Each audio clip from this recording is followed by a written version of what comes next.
Taman stared at the strange readings on his screen. The research station orbited a dead planet far from Earth.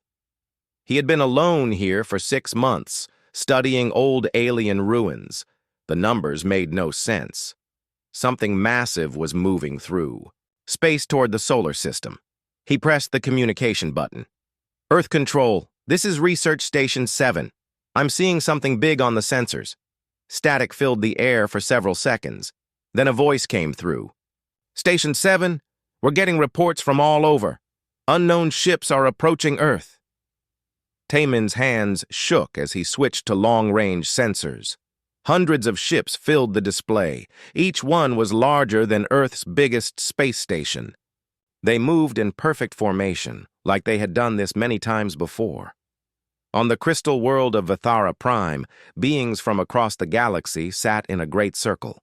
The Galactic Council had ruled space for millions of years. Each species had their place. The builders made things. The carriers moved goods between worlds. The thinkers solved problems. Everyone knew their role. Elder Vex, a being made of pure light, spoke to the council. We have found a new species. They call themselves humans. They live on a world called Earth. Images of humans appeared in the air above the council. Humans working, humans fighting, humans creating art, humans exploring space. They are different, Elder Vex continued. They do not fit into any category. They can build, carry, think, and fight. They change their roles as they wish. This breaks the natural order, the council members whispered among themselves. A large, rock-like being named Kor stood up. What do the rules say about such species? Elder Vex's light grew brighter. Species that threaten the order must be controlled. They can serve, but they cannot lead. They cannot make choices that affect the galaxy. Another being, covered in metal and circuits, added, their randomness could spread to other species. Others might think they can change their roles too. The vote was quick. Every member of the council agreed. Humanity would become slaves. On Mars, Sora watched the reports coming from Earth. She commanded the human defense forces on the Red Planet. The alien ships had sent a message to every human settlement in the solar system. The message was simple. A voice spoke in perfect human language. People of Earth, we are the Galactic Council. Your species has been judged. You will serve the galaxy in the roles we choose for you. You have 72 hours to surrender. If you fight, you will be destroyed. Sora turned to her officers. What do we know about their weapons? Nothing good, replied Captain Wu Jin. Our best ships are like toys compared to theirs. One of their smallest ships could destroy our entire fleet. Meanwhile, on Earth, Hyunwoo stood in the United Nations building. As Earth's top diplomat, he had to find a way to save humanity. But the alien ships hung in space like metal moons. Their message was clear. We need to buy time, he told the other leaders. Maybe we can negotiate. The president of North America shook her head. Negotiate what? They're not asking for trade deals. They want us as slaves. Better slaves than dead, Hyunwoo replied quietly. The aliens sent another message. This time, they showed images of other species working on alien worlds. Former warriors now carried boxes. Former scientists now cleaned buildings. Former leaders now took orders. This is the fate of species that cannot fit into the order, the voice explained. But you will live. Your children will live. You will have purpose. Taman flew his small ship back toward Earth as fast as he could. The alien fleet was already there when he arrived. He had never seen anything so beautiful and terrible. The ships looked like they were made of liquid metal and light. They moved without making any sound. He landed on Earth just as the government made its announcement. President Kim stood before the cameras, her face pale. The Galactic Council has given us no choice, she said. Their technology is too advanced. Their numbers are too great. We cannot win a war against them. Sora watched the announcement from Mars. Her hands formed fists. We're really going to surrender? "What else can we do?" asked Wu Jin. "Fight and lose everything? At least this way, some of us survive." The alien ships landed in major cities around the world. The beings that came out were unlike anything humans had ever seen. Some looked like walking crystals. Others seemed to be made of gas held together by force fields. A few looked almost human, but with skin like metal. They set up processing centers. Humans had to report to these centers to be categorized. The aliens tested each person's skills, strength, and intelligence. Then they decided what job each human would do. Families were separated. A mother who was good with numbers was sent to one world to do calculations. Her husband, who was strong, was sent to another world to move heavy objects. Their children were taken to special schools where they would learn to obey. Tai Min reported to a processing center in Seoul. An alien that looked like a tree made of silver examined him. "You study old things," it said in a voice like wind through leaves. "You will work on archaeological worlds.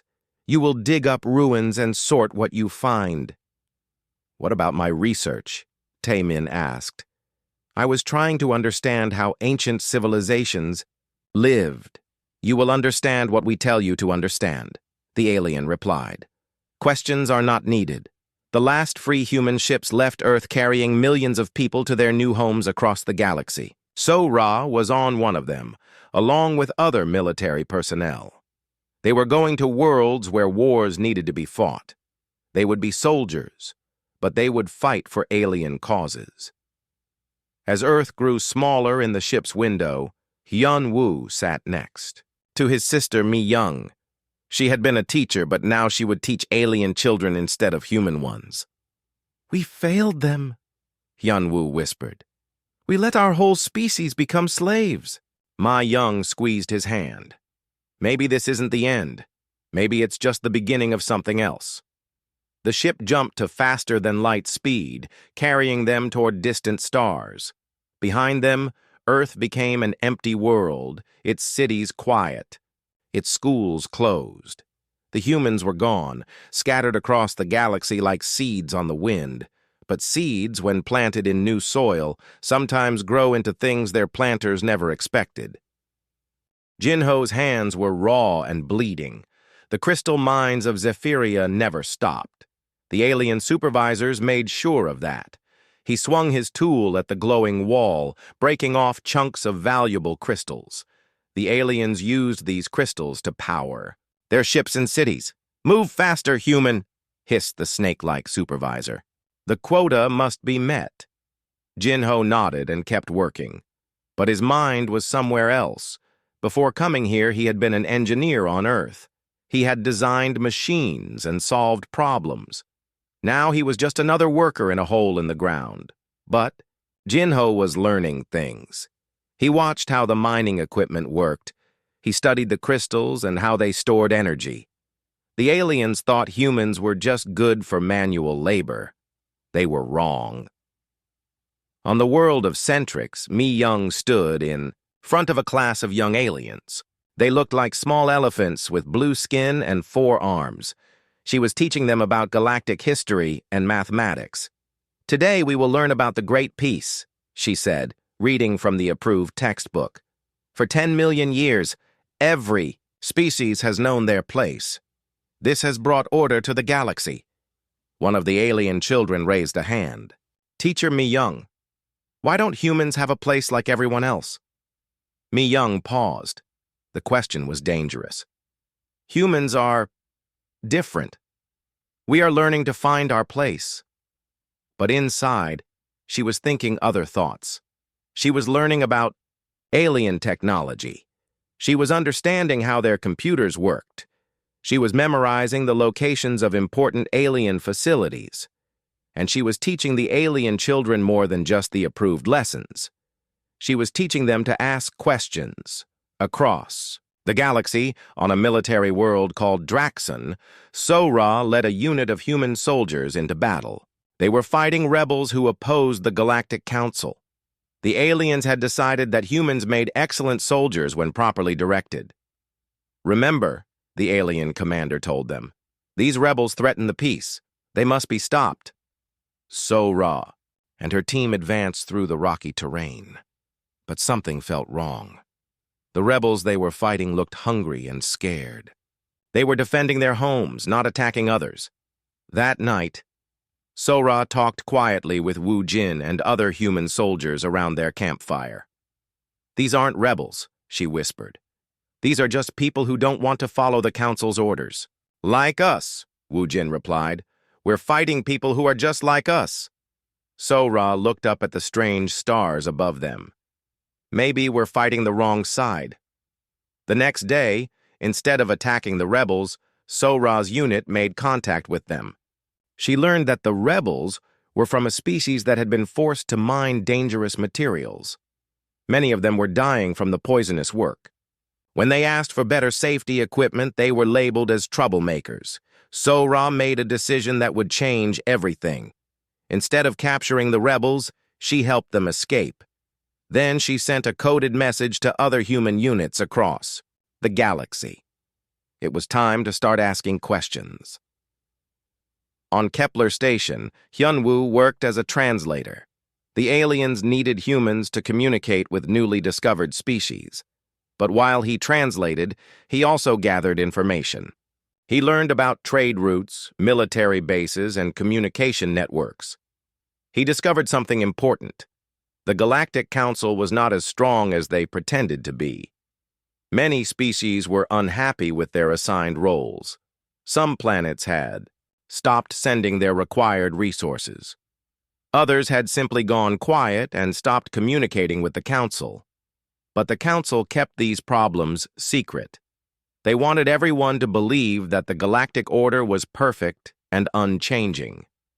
Hyun-Woo began sending secret messages to humans on other worlds. He used old Earth languages that the aliens had not bothered to learn: Korean, Arabic, Swahili.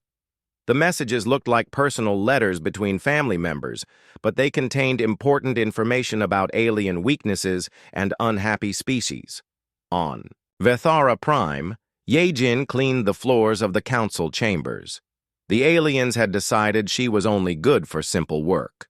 They saw a quiet human woman with no special skills. They were completely wrong. Ye-Jin had been Earth's top spy before. The invasion. She spoke 12 languages and could crack any code. Now she mopped floors and emptied trash bins. But she also listened to every conversation in the council chambers. She learned about secret alien rebellions that the council was hiding. She discovered which species were planning to stop following orders. She found out about alien technologies. That could change the balance of power in the galaxy. And every night, she wrote down everything she had learned in a code that looked like personal diary entries. Meanwhile, in the crystal mines, Jin-Ho had made a breakthrough. He had figured out how to modify the mining equipment to work 10 times faster. But he did not tell the aliens about his discovery. Instead, he taught other human workers how to make the modifications in secret. Soon, humans across the mine were finishing their quotas in half the time. They used the extra time to explore the tunnels and learn more about alien technology. Jin-Ho also discovered something else. The crystals they were mining could be used to make powerful weapons. The aliens had been very careful not to let any species learn this secret. But Jin-Ho was an engineer, and engineers solve problems. In the teacher quarters on Centrix, Mi-Young received a message from Earth. It was from her brother Hyun-Woo, written in old Korean poetry. To anyone else, it would look like a homesick sister missing her family. But Mi-Young understood the real message. Humans across the galaxy were organizing. They were learning. They were preparing. She looked at her lesson plans for the next day. She was supposed to teach the alien children about the importance of staying in their assigned roles. Instead, she decided to teach them about Earth animals that changed their behavior to survive in new environments. Adaptation, she would tell them, is how life finds a way to grow, even in the hardest conditions. On Draxon, So-Ra was training rebel fighters from 3 different species. The aliens thought she was hunting rebels. Actually, she was building an army. The rebels had weapons, but they did not know how to use them effectively. Sora taught them human military tactics. She showed them how to coordinate attacks across multiple fronts. She explained how to use the enemy's strength against them. The Council expects each species to fight alone, she told them. They have rules about which species can work together, but humans don't follow their rules. Seok Jin had been a factory manager on Earth. Now he was a janitor on an alien space station, but he was also becoming something else. A leader. He had organized the human workers on his station into a secret network. They shared information, protected each other, and planned for the future. When new humans arrived at the station, Seok Jin made sure they understood that they were not alone. "We are still human," he told them. "They can make us work, but they cannot make us forget who we are." The network grew. Humans on one station contacted humans on other stations. Messages traveled along trade routes and through diplomatic channels. A map began to form, showing where every human in the galaxy was located. And then Seok Jin had an idea that was completely impossible. What if they could free not just humans, but every species that was trapped in the Council system? 3 years after the invasion of Earth, the aliens believed they had solved the human problem. Humans worked hard, followed orders, and caused no trouble. The galaxy was peaceful again. They had no idea that across thousands of worlds, millions of humans were learning, planning, and preparing to turn their universe upside down. The galaxy had made humans into slaves. Now humans were about to teach the galaxy what freedom really meant. Dong Hyun sat in the small room behind the power station on Kepler base. Officially, he was a maintenance worker who fixed broken equipment. Actually, he was building weapons that should not exist. The aliens thought they understood physics. They had rules about what was possible and what was not. But Dong Hyun had been a physicist on Earth, and he had learned something important during his years as a slave. The aliens' rules were not complete. He held up a small device that looked like a broken tool. Inside, it contained technology that could disrupt alien force fields. He had built it using spare parts and knowledge he had gained from studying alien equipment. "How many can you make?" asked Ye Jin. She had arrived at the base that morning posing as a new cleaning worker. 50 by next month, Dong Hyun replied. "But we need more people who understand the science." Ye Jin smiled. "I know where to find them." Across the galaxy, the human network had grown beyond anything the aliens could imagine. Teachers, soldiers, miners, janitors, and engineers were all connected. They shared information through codes, hidden in work reports, maintenance logs, and personal messages. Seok Jin stood before a gathering of humans in an abandoned section of Titan Station. Representatives from 40 different worlds had found ways to attend. Some had used fake work orders, others had hidden in cargo ships. A few had simply walked away from their posts, knowing they might never return. 3 years ago, they scattered us across the galaxy, Seok Jin said. They thought this would make us weak. Instead, it gave us eyes and ears everywhere. He activated a hologram that showed the galaxy. Red dots marked human locations. There were thousands of them. "We know where their military bases are," Seok Jin continued. "We know how their supply lines work. We know which species are unhappy with the Council, and we know their weaknesses." Mi Young stepped forward. "It's not enough to free just humans. The Council will just enslave us again. We need to break their whole system." Sora nodded. "She's right. We need to free everyone." The plan they developed was impossible by alien standards. No species had ever organized across multiple worlds. No slaves had ever coordinated uprisings on hundreds of planets at once. No one had ever tried to convert other species to a completely new way of thinking. But humans had never been good at following the rules about what was impossible. The first target was the mining world of Zerion. Jinho had spent months preparing the human workers there. They had modified their equipment, mapped the alien defenses, and made contact with the enslaved species that worked in other parts of the mines. On the chosen day, Jinho activated the signal. The modified mining equipment suddenly became weapons. Crystal cutters turned into beam rifles. Transport vehicles became tanks. The mine's own power system was redirected to create a force field around the human sections. But the humans did not. Just fight. They had learned the local languages and spent months talking to workers from other species. When the uprising began, they invited everyone to join them. "You do not have to mine crystals for others," Jinho shouted to a group of insect-like beings. "You can mine them for yourselves. You can choose what to do with them." Many of the aliens were confused. The idea of choice was foreign to them, but some understood. They had been unhappy for a long time, but had never imagined that things could be different. By the end of the day, Zerion was free. But more importantly, 5 different species had learned that they could work together as equals. On Centrix, Mi Young faced a more difficult challenge. Her alien students trusted her, but she was asking them to believe something that went against everything they had been taught. "Your parents work in the recycling centers because that is what your species does," she explained to her class. "But what if some of you wanted to be artists, or scientists, or explorers?" The young aliens looked confused. "But teacher," said one, "that is not our place. Only the builders can create, only the thinkers can discover." "Who decided that?" Mi Young asked.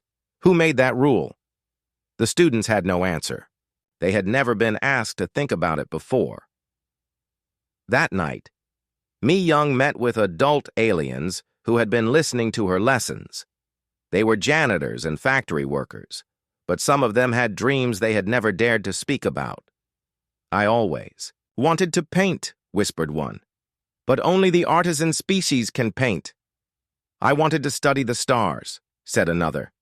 "But only the observer species can do astronomy." Mi Young smiled. "On Earth, anyone can be anything. A farmer's child can become a scientist. A scientist's child can become an artist. Your species chooses your role for you. But what if you could choose for yourself?" The idea spread slowly at first, then faster. Young aliens began asking their parents why they could not change jobs. Parents began asking their supervisors why the rules existed. Supervisors began asking the council representatives on their world for explanations. The council representatives had no good answers. They had never been asked to justify the system before. On the military world of Draxon, Sora led the most dangerous part of the plan. Her mission was to turn an entire alien army against the council.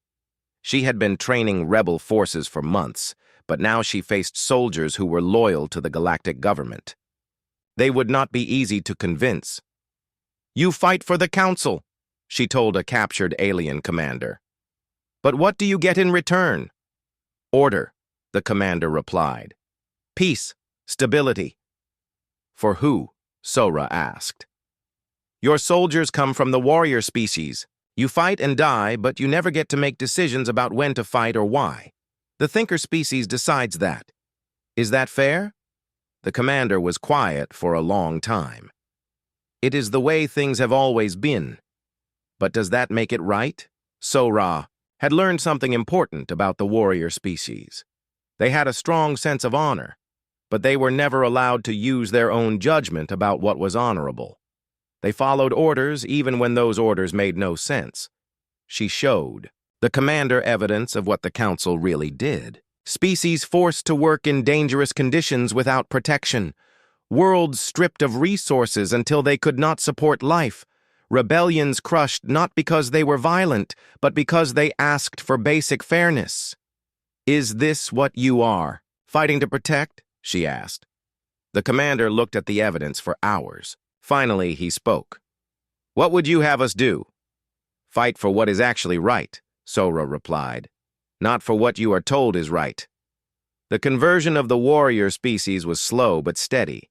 Sora taught them that true honor came from protecting the weak, not from following orders. She showed them that courage meant standing up to unjust authority, not just facing physical danger. When the Draxon garrison joined the rebellion, It sent shockwaves across the galaxy. For the first time in millions of years, the warrior species had chosen to think for themselves. Yejin's job was the most dangerous of all. She had to sabotage the Council's ability to coordinate their response. Using her position as a cleaner, she planted Donghyun's devices throughout the Council chambers. On the day of the Great Uprising, these devices activated simultaneously. They did not destroy anything. Instead, they made it impossible for the Council members to communicate with each other or their forces. The ancient beings who had ruled the galaxy found themselves cut off from their empire at the moment when they needed control the most. But the humans had saved their biggest surprise for last. As uprisings spread across the galaxy, they broadcast a message to every world at once. It was not a demand for surrender or a threat of destruction. It was an invitation. People of the galaxy, Seok-jin's voice carried to billions of beings. You have been told that you must stay in your assigned roles. You have been told that this is natural law. But natural law does not require the permission of a council. We invite you to choose. Choose your work. Choose your leaders. Choose your future. The universe is big enough for everyone to be more than they were told they could be. The response was immediate and chaotic. On thousands of worlds, beings who had never questioned their roles suddenly began to imagine different lives. Species that had never worked together began to cooperate. The rigid order that had defined galactic civilization for millions of years began to crack. The impossible had become inevitable. Humanity had not just escaped slavery.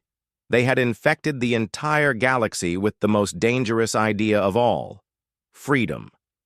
Elder Vex's light flickered with anger as reports flooded into the council chambers. The impossible was happening everywhere.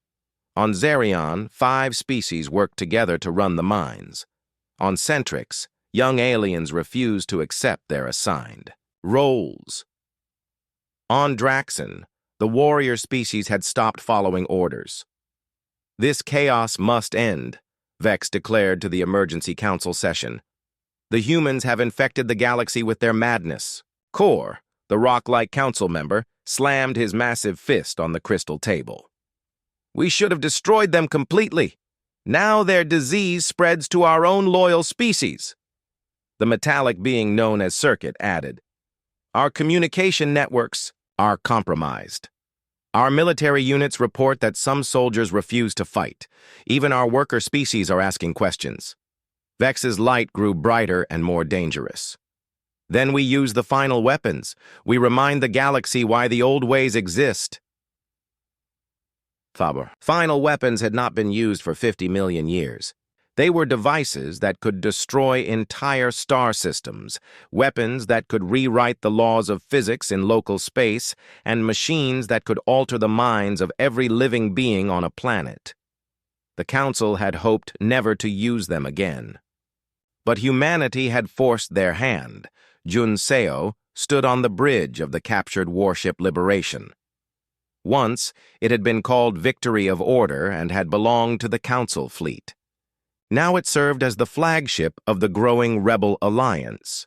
The ship itself was a symbol of what the rebellion represented.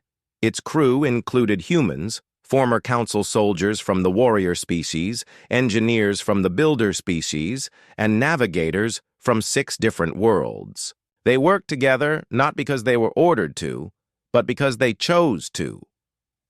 Admiral, reported Taemin from the science station, we're detecting massive energy signatures from Council space.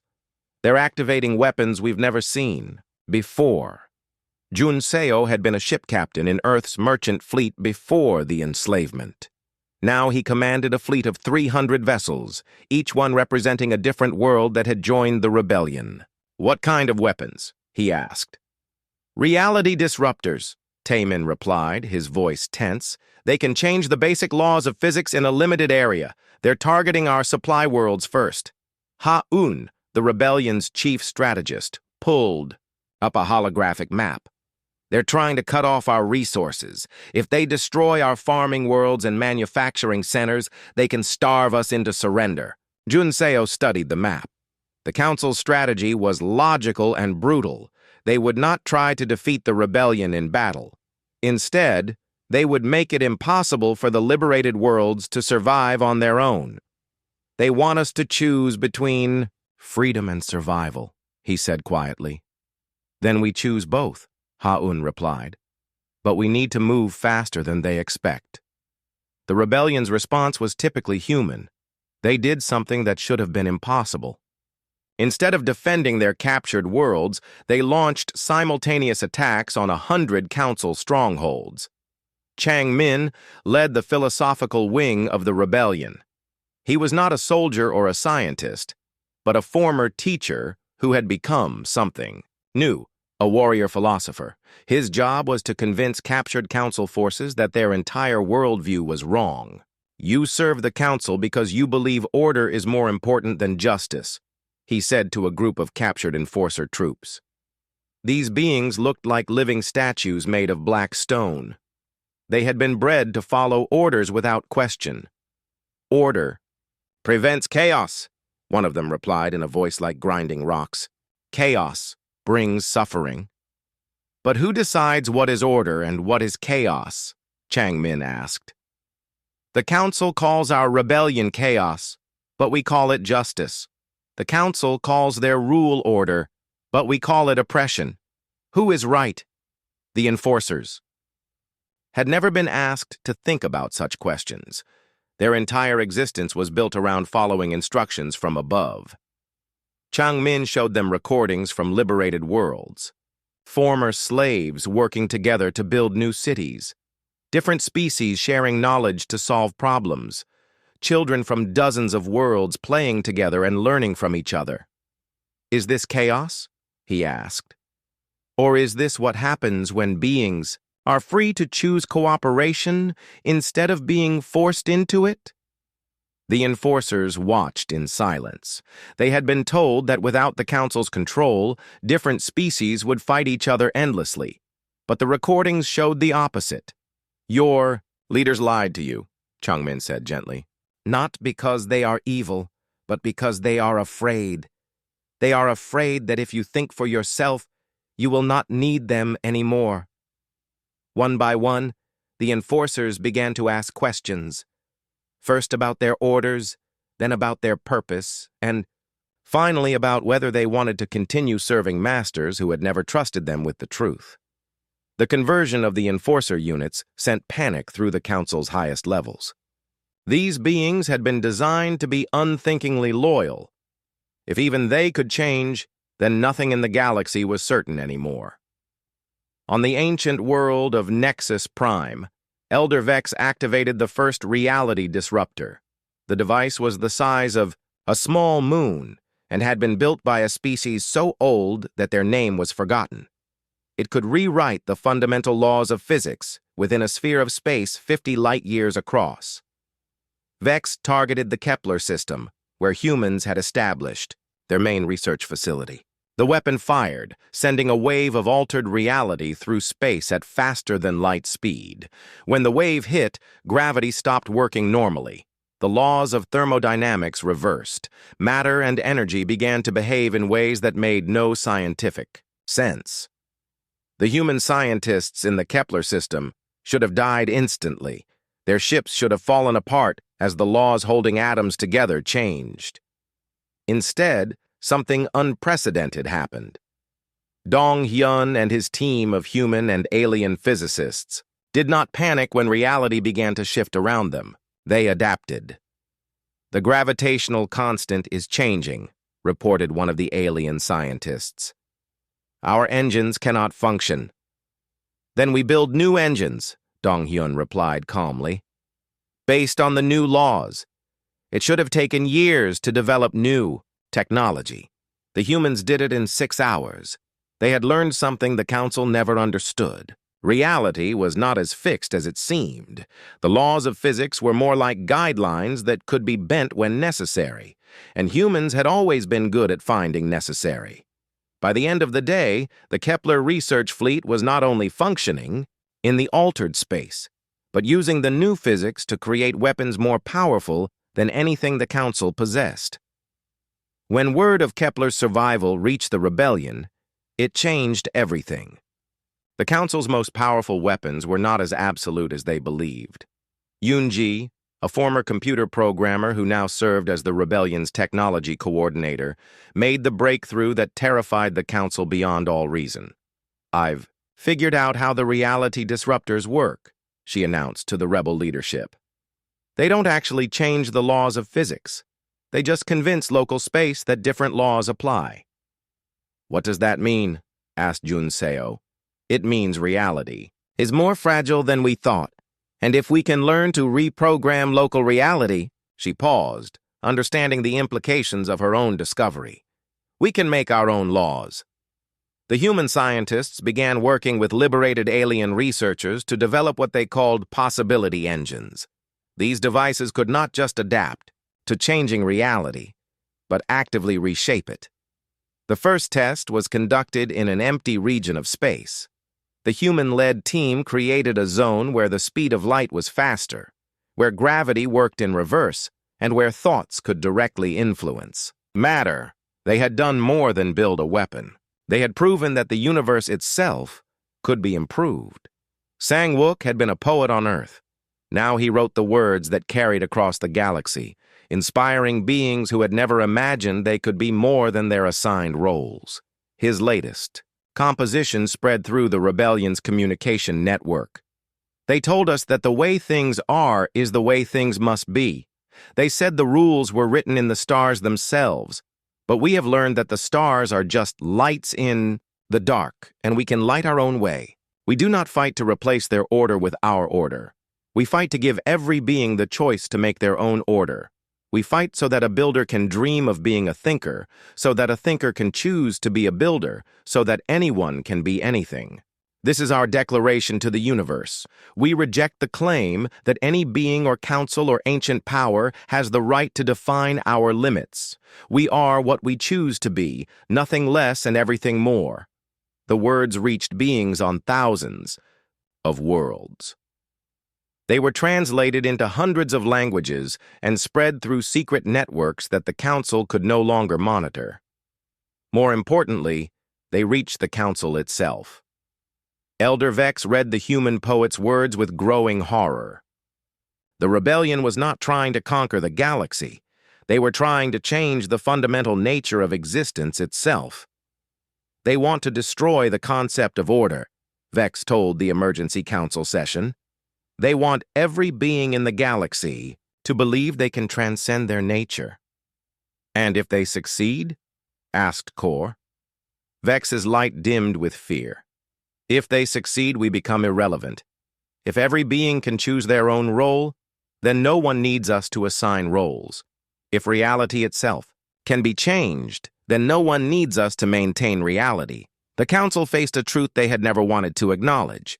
The galaxy was breaking apart in ways that had nothing to do with weapons or explosions. On world after world, the foundations of civilization were crumbling as beings began to imagine different lives for themselves.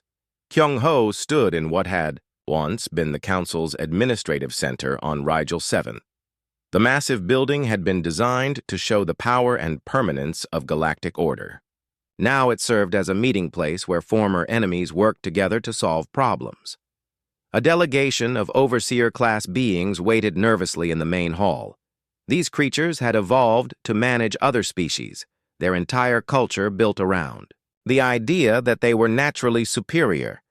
Now they were asking for terms of surrender. "We offer to maintain the current system," their leader said through a translator, "but with humans as equal partners in governance." Kyung-ho shook his head. He had been a negotiator before Earth's enslavement, skilled at finding compromise between different groups. But this was not a situation where compromise was possible. "You see, still don't understand," he replied gently. "We're not trying to join your system. We're trying to end the idea that any system can assign roles to other beings." The overseer's tentacles writhed in confusion. But without assigned roles, how will anything function? Who will make decisions? Who will do the necessary work? The same people who do it now, Kyung-ho explained. But they will choose to do it instead of being forced to do it. That is impossible, the overseer insisted. Beings will only choose. Easy, pleasant work. No one will choose to clean sewers or mine dangerous materials. Kyung-ho gestured toward the window. Outside, former slaves from a dozen species were working together to rebuild the city's infrastructure. They had organized themselves without any central authority telling them what to do. Look around, he said. Someone is choosing to do the hard work. They're doing it because they understand it needs to be done, and because they know their contribution matters. The overseer stared out the window for a long time. Everything they had been taught about the nature of civilized beings was being disproven before their eyes. Meanwhile, in the deepest part of space, Yoonji worked with a team of scientists from 17 different worlds. They were building something that the Council had declared impossible, a machine that could rewrite the basic rules governing social behavior. The technology exists, she explained to Jun Seo over a secure communication link. We can create zones where cooperation is easier than competition, where truth is more natural than deception, where growth is more appealing than stagnation. That sounds like mind control, Jun Seo replied, concern evident in his voice. No, Yoonji said firmly. Mind control forces specific thoughts. This just makes positive thoughts easier to maintain. It's like the difference between forcing someone to exercise and removing the obstacles that make exercise difficult. The implications were staggering. If they could create social physics that encouraged cooperation, they could build civilizations that were naturally peaceful and productive. But the power to reshape how beings related to each other was also the power to control them in subtle ways.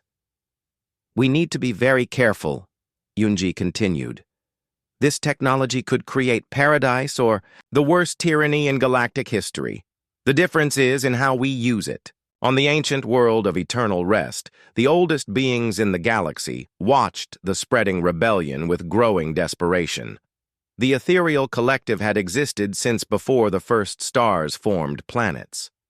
They had seen species rise and fall, watched civilizations bloom and decay, and had learned that only rigid order could prevent chaos. Their spokesperson, a being of pure thought called the First, communicated with the remaining council members. The humans have done more than start a rebellion, the First declared. They have introduced a virus into the very concept of civilization. This virus makes beings believe they can transcend their limitations. Can they be stopped? Asked Elder Vex. Only if we are willing to use the ultimate solution, the First replied. The ultimate solution was something the ethereal collective had hoped never to consider. It would require destroying not just the human species, but every being in the galaxy that had been infected with human ideas. That meant destroying most of the galaxy's population. How many would survive? Vex asked quietly. Perhaps 1%, the First answered. But that 1% would be pure, uncontaminated by the chaos of unlimited choice. The debate that followed lasted for days. Some council members argued that genocide on such a scale was wrong. Others insisted that it was the only way to preserve order. A few suggested that perhaps the human ideas were not entirely without merit, but the First had already made up their mind. If the galaxy could not be ruled, then it would be cleansed and rebuilt from scratch. Sang-wook received the intelligence about the council's debate from Ye-jin, who had managed to maintain her spy network even as the galactic government collapsed around her. He immediately called an emergency meeting of the rebellion's leadership. They're planning to kill almost everyone in the galaxy, he reported. Every being that has been influenced by our ideas about freedom and choice. The room fell silent. They had known the council was desperate, but this level of desperation was beyond their worst fears. How? Asked Sora. Mass sterilization, Sang-wook replied. They have machines that can make entire planets unable to support life. They plan to use them on any world that has joined our rebellion. Junseo studied the star charts showing which worlds were threatened. It was almost everywhere. The rebellion had spread far beyond what anyone had imagined possible. We can't defend all these worlds, he said. Even with our new technologies, we don't have enough ships or weapons. Then we don't defend, said Ha-un quietly. We attack. Attack what? Sora asked. They're spread across the galaxy. We attack the idea that anyone has the right to make this choice for others, Ha-un replied. We prove that their entire worldview is wrong by doing something they say is impossible. The plan that emerged from that meeting was the most audacious in the history of warfare. Instead of trying to protect individual worlds from the Council's genocide, they would attempt to transform the entire galaxy at once. Using Yoonji's social physics technology and Donghyun's reality manipulation devices, they would create a wave of change that would spread from world to world faster than the Council's weapons could follow. Tae-min, now the rebellion's chief scientist, explained how it would work. We place devices at strategic points throughout the galaxy. When activated simultaneously, they create overlapping fields that make cooperation more natural than conflict, growth more attractive than stagnation. It will affect everyone, Yoonji added, including us. We won't be immune to the changes we're creating. Good, said Chang-min. If we're asking the galaxy to change, we should be willing to change too. The preparation took months. Small teams infiltrated thousands of worlds, placing the devices in locations where they would have maximum effect. The work was dangerous, and many teams were discovered and captured by Council forces, but for every team that was caught, 3 more succeeded. The rebellion had learned to operate like a living organism, with each part working independently, but toward the same goal. Mi-young coordinated the placement efforts from a hidden base in the asteroid belt of an uninhabited system. She had become more than a teacher. She was now an educator on a galactic scale, preparing billions of beings for the most important lesson in the history of consciousness. We're not just changing how people think about society, she explained to her team of coordinators. We're changing how they think about thinking itself. We're teaching the galaxy that thoughts can evolve. The day of activation was chosen to coincide with the Council's planned genocide. As their sterilization ships moved toward rebel worlds, the human-led alliance activated their social physics devices. The effect was immediate and impossible to stop. Across the galaxy, beings who had been planning to follow orders suddenly found themselves questioning those orders. Soldiers stopped in the middle of battles to ask why they were fighting. Workers abandoned their assigned tasks to help solve problems they found more interesting. On the Council's own worlds, the effects were even more dramatic. Beings who had spent their entire lives believing they were naturally superior to others suddenly understood that superiority was just an idea, not a fact. The genocide ships never reached their targets. Their crews had changed their minds about the value of mass murder. But the most significant change happened on the world of eternal rest. The ethereal collective, beings so ancient they claimed to have helped create the laws of physics, found themselves facing a question they had never considered. What if they were wrong? The first, oldest of the ancient beings experienced something that had not happened in millions of years: doubt. We have maintained order for so long, the first said to their collective consciousness, that we forgot why order was important. We preserved stability, but we may have prevented growth. Other members of the collective shared their own doubts. They had seen the galaxy's response to human ideas, and they could not deny that many beings seemed happier and more productive when they were free to choose their own roles. Perhaps, said another ancient voice, it is time for us to learn something new. The final confrontation came not with armies or weapons, but with a single question that echoed across the empty space between galaxies.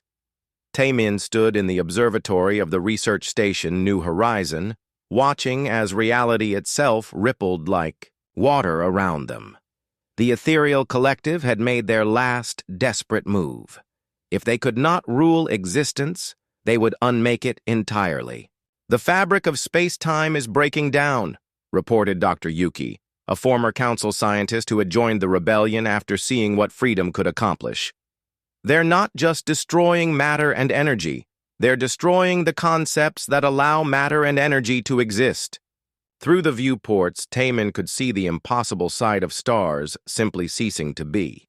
Not exploding, not burning out, but becoming less real until they were gone. The ethereal collective was editing the universe itself, removing anything that supported the idea of unlimited growth and change. "How long do we have?" he asked. "At the current rate of expansion, the dissolution field will reach us in 6 hours, Yuki replied. "It will reach the galactic core in 2 days. Taemin nodded and activated the communication system that connected him to every human and allied consciousness in the galaxy. The message that went out was simple. "This is it. Time to show the universe what we really are." In the deepest part of the Council's ancient archives, Sora led a team of researchers through chambers that had been sealed for millions of years. They were looking for the source codes of reality itself, the fundamental equations that the first civilizations had used to establish the laws of physics. "Here," called out Jen Su, a young human programmer who had learned to read the mathematical languages of extinct species. "These are the base protocols, the rules that define what is possible and what is not." Sora studied the ancient symbols carved into crystalline storage matrices.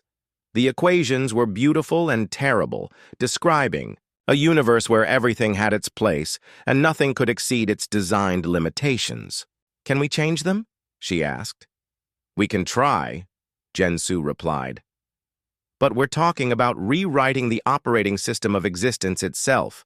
One mistake could destroy everything."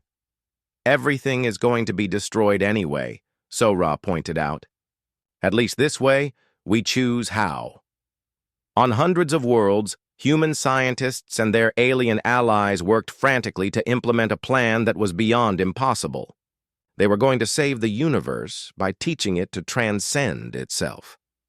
The key insight had come from Chang Min, the warrior philosopher who had spent years thinking about the nature of existence. "The ethereals are trying to destroy reality because they think reality is fixed," he had explained. "But what if reality is just another system that can learn and grow?" The plan required every advanced civilization in the galaxy to work together in perfect coordination. They would use their combined consciousness to convince the universe that it could evolve beyond its current limitations. It was the ultimate expression of the human philosophy that had started the rebellion. Nothing was permanent. Everything could change, and growth was always possible. Hyunwoo found himself back on Earth for the first time since the enslavement began. The planet was mostly empty now, its people scattered across the stars. But the abandoned cities and silent forests held something important: the memory of where humanity's journey had begun. He stood in the ruins of the United Nations building, where he had once tried to negotiate humanity's surrender. Now he was preparing to negotiate with existence itself. "Are you ready?"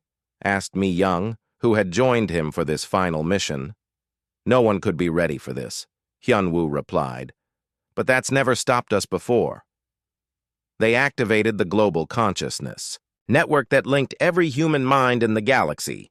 But this time, the network expanded beyond humanity to include every being that had chosen to join the rebellion against predetermined fate. The combined consciousness of trillions of individuals focused on a single purpose: convincing the universe that it could become more than it was. In the space between galaxies, the ethereal collective felt the pressure of countless minds pushing against the boundaries of reality. The first, ancient beyond measure, experienced something unprecedented: surprise. "They are not trying to stop us," the first observed. They are trying to evolve us. The humans and their allies were not fighting the dissolution of reality.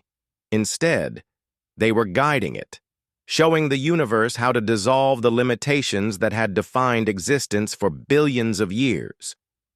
Where the ethereal's field had been destroying the concepts of matter and energy, the rebellion's influence was creating new concepts. Where space and time had been rigid, they became fluid. Where the laws of physics had been absolute, they became suggestions. Most importantly, where consciousness had been limited by the nature of its physical substrate, it became free to define its own nature. Yunji, working from a laboratory that existed partially outside normal space-time, made the final breakthrough. "I understand now," she transmitted to the combined consciousness. "Reality isn't being destroyed, it's being upgraded." The dissolution field that had threatened to end existence was actually opening a doorway to something larger. The universe was learning to transcend its own limitations, just as the beings within it had learned to transcend theirs. But the ethereal collective was not ready to accept this transformation. The first marshaled the combined will of the ancient beings in one last attempt to preserve the old order. "We have maintained the stability of existence for eons," the first declared, their voice echoing through dimensions that had no names. "We will not allow chaos to replace order." The response came not from any single human, but from the entire rebellion speaking as one voice. "We are not bringing chaos," they said. "We are bringing choice. The choice for every particle, every force, every consciousness to become more than it was designed to be." The confrontation between these two philosophies took place on a level beyond physical reality. It was a battle between the idea that existence should be preserved as it was, and the idea that existence should be free to grow into something new. The outcome was decided not by force, but by demonstration. The rebellion showed the universe what it could become. A place where consciousness could take any form, where reality could be shaped by will and imagination, where growth and change were not just possible, but inevitable. Even the ethereal collective, faced with this vision of unlimited possibility, found their ancient certainties beginning to waver. Sang-wook, the poet who had given voice to humanity's dreams, spoke the words that changed everything. "You fear that if beings can become anything, they will become nothing. But look around you. See what happens when consciousness is free to grow. We become more, not less. We become everything we never dared to imagine." The first, eldest of the ancient beings felt something they had not experienced in millions of years: wonder. "Show us," the first said quietly. What followed was not a victory in any traditional sense. There was no surrender, no conquest, no declaration of triumph. Instead, there was transformation. The ethereal collective chose to release their hold on the rigid structures of reality. The universe, freed from the constraints that had defined it since the first stars formed, began to evolve. Physical laws became more flexible, allowing for forms of existence that had been impossible before. Consciousness was no longer limited by biology, enabling beings to take forms limited only by their imagination. Time and space became tools that could be shaped rather than barriers that had to be accepted. Most importantly, the concept of predetermined roles was dissolved at the fundamental level of reality. No particle, no force, no consciousness was required to be only what it had been before. The changes rippled outward from the galactic core at faster-than-light speeds, transforming everything they touched. But these were not destructive changes. They were expansive, allowing everything to become more than it had been.